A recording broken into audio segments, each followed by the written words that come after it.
Hey everyone, Farid here from the Rational Farid. Look, we've all heard the stories, right? The whole amazing narrative about Jesus, the manger, the star, the miracles, the crucifixion, the 12 guys who followed him around everywhere. It's the basis for so much.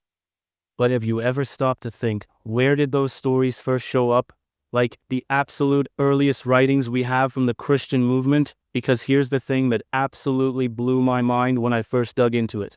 The very first Christians, the ones writing the earliest letters that even make it into the New Testament, they had access to what should be the freshest, most direct information about Jesus. And what they don't talk about is kinda shocking. Seriously. Stick with me for a few minutes, because we're gonna look at those incredibly early letters, the ones written decades before the Gospels you probably know, and reveal what's conspicuously, undeniably absent from them. It makes you question everything you thought you knew about how the Jesus story originally spread. Alright, so before we dive into what's not there, let's make sure we're on the same page about where we're looking. When most people think New Testament, they think Matthew, Mark, Luke, John, the Gospels. That's where the famous stories are. But here's a fundamental point that biblical scholars pretty much universally agree on.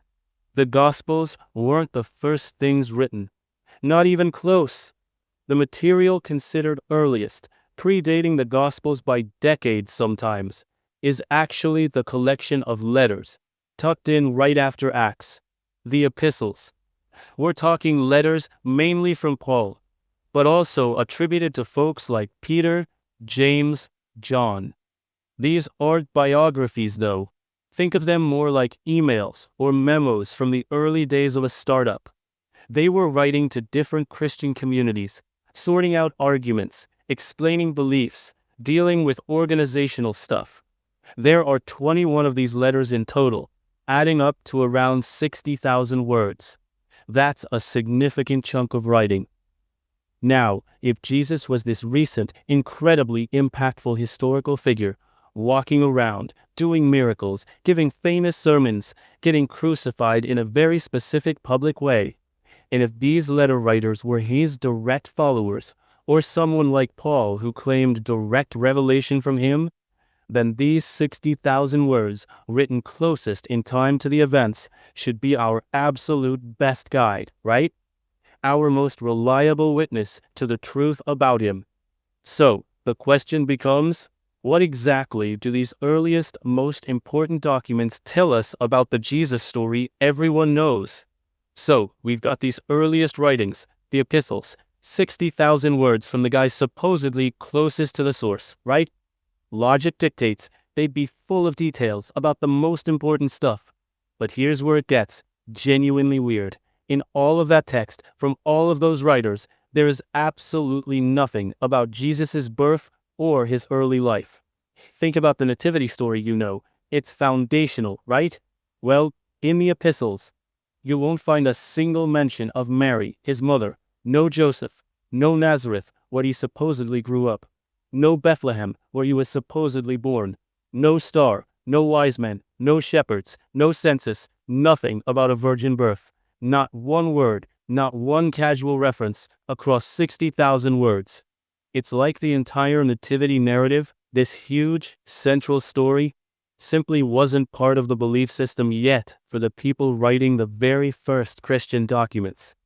Alright, so we've seen the earliest Christian writings totally skip over the Nativity and Jesus' early life. What about the other cornerstone event? The Crucifixion. This is huge in Christianity, obviously. Now, you might be thinking, hold on, Farid, Paul talks about Jesus being crucified all the time. And you're right, he does. The word crucified shows up about 11 times in his letters, and he mentions the cross several times too. But here's where we need to look closely at the language being used. Does Paul describe a specific historical event, like the scene with soldiers, the hill, the other two guys being crucified next to him, the whole drama? No, not anywhere.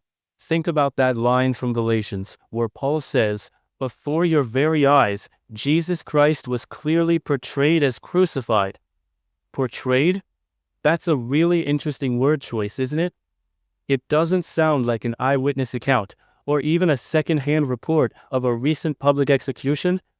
It sounds more like something being presented, perhaps a theological concept, maybe even a kind of ritual or sacred pageant, as some scholars suggest, that was performed or understood symbolically. Because when you dig into the epistles, you realize all the specific details you find in the later Gospels about that week are just gone. There's no mention of the arrest, no trial. Paul actually mentions his own trials in service of the Lord, but not Jesus' trial. No mention of Gethsemane, the Mount of Olives, no specific location like Calvary, and no mention of the tomb he was supposedly buried in. These are incredibly vivid, dramatic scenes in the Gospels, central to the entire story.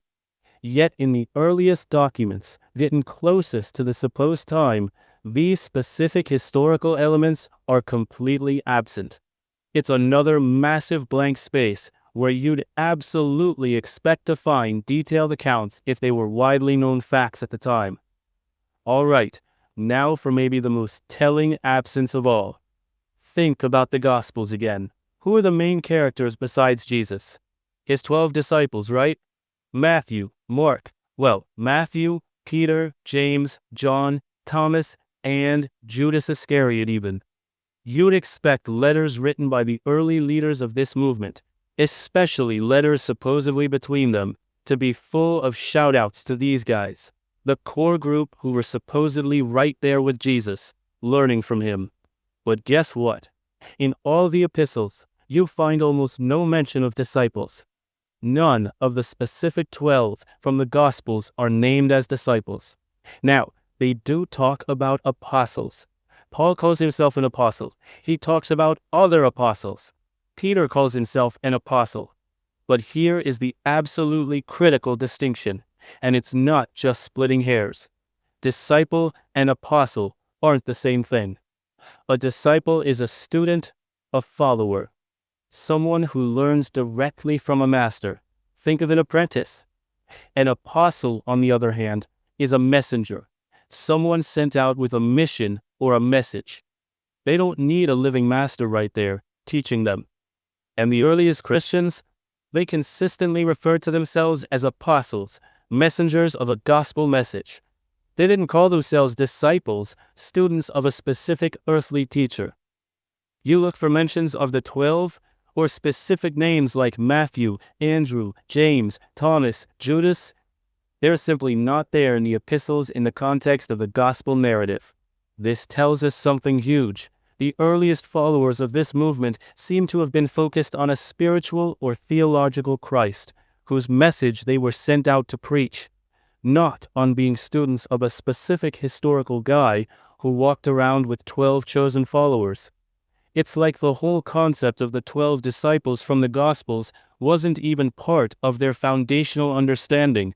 So, let's zoom out for a second and put all of this together. We've looked at the earliest Christian documents we have, the epistles, written decades before the Gospels.